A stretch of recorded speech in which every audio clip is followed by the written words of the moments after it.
Nous sommes dans cette situation de grande pauvreté en France et aussi à Toulouse quand le roi Louis XVI et son ministre Necker décident de convoquer les États généraux à Paris.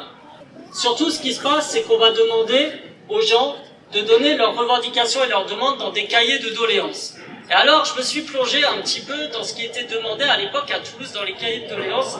Vous allez voir, c'est intéressant. Je commence par les cahiers de doléances du tiers-État. Une meilleure répartition des impôts. Tiens, je connais un programme où on va mettre 14 tranches d'imposition et faire payer moins ceux qui ont moins de 4 000 €. Et rétablir notamment l'impôt sur la fortune avec une composante climatique qui en plus rapporterait dans les caisses de l'État 15 milliards d'euros. On a aussi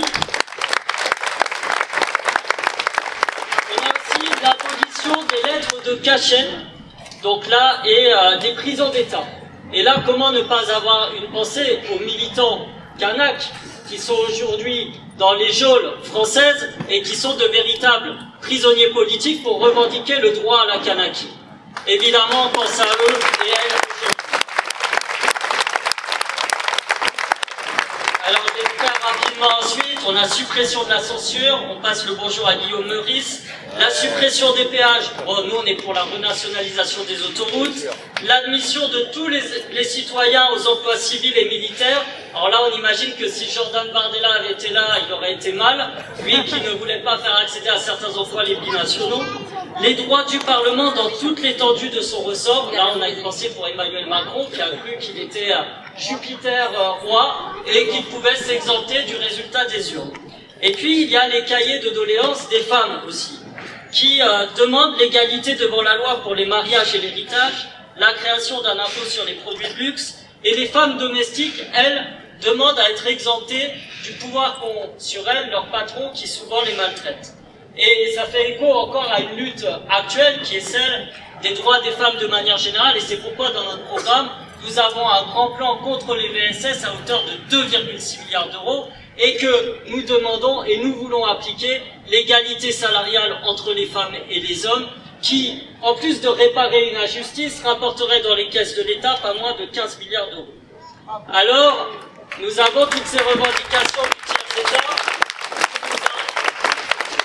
qui, à n'en pas douter, s'il avait dû être convoqué à des élections, aurait lui aussi massivement voté pour le nouveau Front populaire.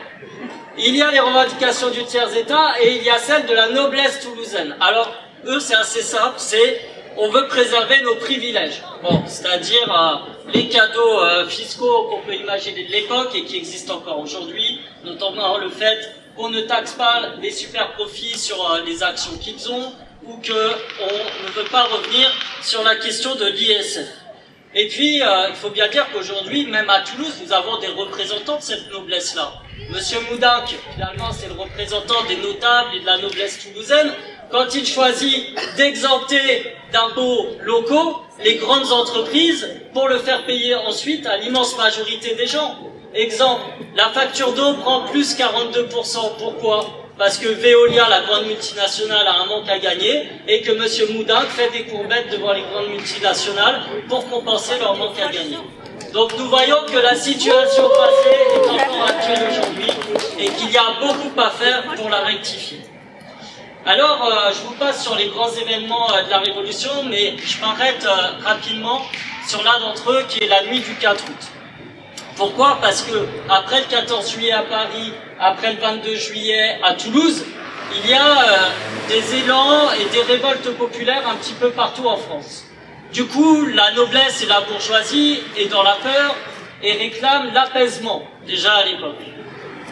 Les députés, eux, sont partagés. Il y en a, ils partagent les revendications du peuple, puis il y en a d'autres qui commencent à avoir peur aussi, puisqu'ils sont, pour beaucoup, issus de la haute bourgeoisie.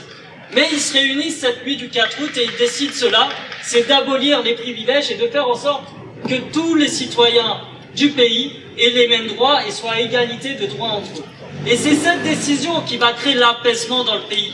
Momentané, certes, mais l'apaisement. Parce que ceux qui nous disent à longueur de plateau que le nouveau Front populaire serait composé de membres qui n'apaiseraient pas la France. Mais qu'ont-ils fait pendant 7 ans? Ont-ils apaisé la France pour qu'elle en soit à ce niveau-là? La réforme des retraites, c'était une forme d'apaisement? le durcissement des conditions de travail dont a parlé Rachel, c'était une forme d'apaisement? Non, ce qui apaise, c'est de la justice sociale. C'est de reconnaître les personnes dans leurs droits. C'est d'améliorer leur fin de mois. Voilà ce que c'est de l'apaisement. Et voilà ce que nous proposons aussi avec le programme du nouveau Front Populaire.